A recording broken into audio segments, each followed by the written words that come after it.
6 வருஷத்துக்கு முன்னால நம்ம பிரதமர் மோடி பதவியேற்கும் போது நான் போயிருந்தேன்.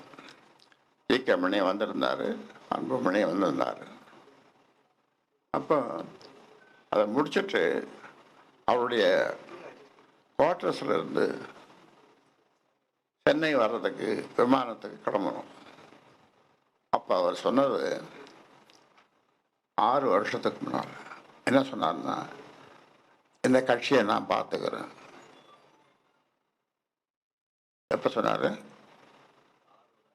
6 வருஷம் இந்த கட்சியை நான் பார்த்துக்கிறேன் அப்படின்னாரு. நான் ஒரு பதிலும் சொல்லலை. விமானத்தில் ஏறணும், உட்காரணும். எனக்கு பின்னால் அவர் உட்கார்ந்தார். 2 சொட்டு கண்ணீர் விட்டேன். அது அந்த ஏர்கிராஃப்டில் கீழே விழுந்தது. அதிலிருந்து சென்னை வர வரைக்கும் அப்புறம் இறங்கி ஒரு வாரத்தோட பேசல. என்னுடைய மகிழ் வந்து இருந்தது. ஏறி தயலாவர தோட்டம் வந்துட்டேன். இது 6 வருஷத்துக்கு முன்னால்.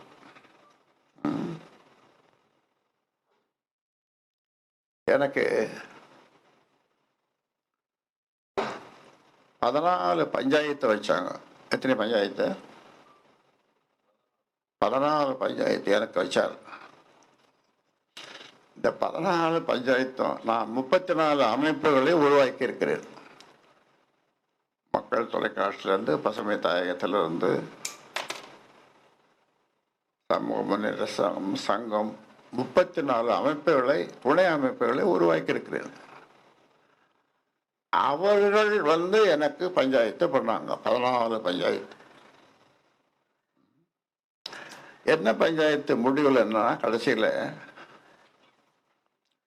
கட்சியை ஐயா பார்த்துக்கிட்டோம் தோட்டத்தில், நீங்கள் வெளியில் மக்களை பாருங்க. இந்த 14 பஞ்சாயத்துக்காரன் இதுதான் சொன்னாங்க, நீங்கள் மக்களை பாருங்க, ஐயா கட்சியை பார்க்கட்டும். ஆனால் இவர் என்ன எதிர்பார்த்தாருன்னா, கேட்டை சாத்திட்டு நான் யாரையும் பார்க்கக்கூடாது, உள்ளவே இருக்கணும். இது வரைக்கும் உங்களுக்கு சொல்லியிருக்கணும். நான் சொல்லியிருக்கேண்ணா, சொல்கிறேன். இதான் பஞ்சாயத்து.